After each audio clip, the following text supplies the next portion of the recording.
Hello, good afternoon on this wonderful Monday morning, or afternoon, excuse me.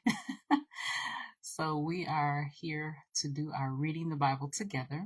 And today we'll be catching up with Deuteronomy Chapter 15 from the New Living Translation. I hope you all had a wonderful weekend, and we're going to get started. At the end of every 7th year, you must cancel the debts of everyone who owes you money. This is how it must be done. Everyone must cancel the loans they have made to their fellow Israelites. They must not demand payment from their neighbors or relatives, for the Lord's time of release has arrived. This release from debt, however, applies only to your fellow Israelites, not to the foreigners living among you. There should be no poor among you, for the Lord your God will greatly bless you in the land he is giving you as a special possession. You will receive this blessing if you are careful to obey all the commands of the Lord your God that I am giving you today. The Lord your God will bless you as he has promised. You will lend money to many nations, but will never need to borrow.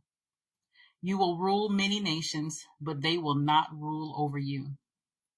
But if there are any poor Israelites in your towns when you arrive in the land the Lord your God is giving you, do not be hard-hearted or tight-fisted toward them. Instead, be generous and lend them whatever they need. Do not be mean-spirited and refuse someone a loan because the year for canceling debts is close at hand.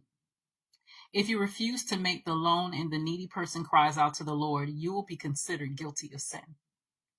Give generously to the poor, not grudgingly, for the Lord your God will bless you in everything you do. There will always be some in the land who are poor. That is why I'm commanding you to share freely with the poor and with other Israelites in need. If a fellow Hebrew sells himself or herself to be your servant and serves you for 6 years, in the 7th year you must set that servant free.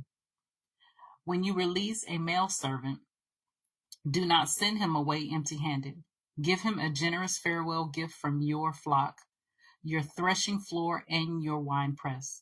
Share with him some of the bounty with which the Lord your God has blessed you. Remember that you were once slaves in the land of Egypt, and the Lord your God redeemed you. That is why I am giving you this command. But suppose your servant says, I will not leave you because he loves you and your family, and he has done well with you. In that case, take an awl and push it through his earlobe into the door. After that, he will be your servant for life, and do the same for your female servants. You must not consider it a hardship when you release your servants. Remember that for 6 years they have given you services worth double the wages of hired workers, and the Lord your God will bless you in all you do. You must set aside for the Lord your God all the firstborn males from your flocks and herds. Do not use the firstborn of your herds to work your fields, and do not shear the firstborn of your flocks. Instead, you and your family must eat these animals in the presence of the Lord your God each year at the place he chooses.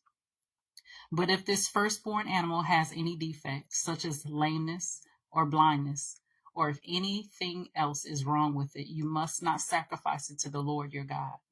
Instead, use it for food for your family in your hometown.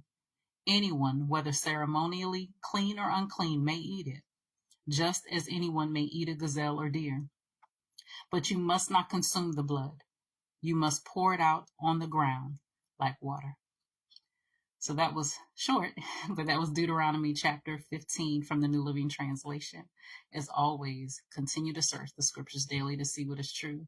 Allow Holy Spirit to illuminate the word into your heart, your mind, and your soul, bringing knowledge, understanding, and wisdom, and most of all, revelation of who God is, his heart, his nature, his character, and how much he truly, truly loves you. You guys take care. God bless, and we'll see you next time.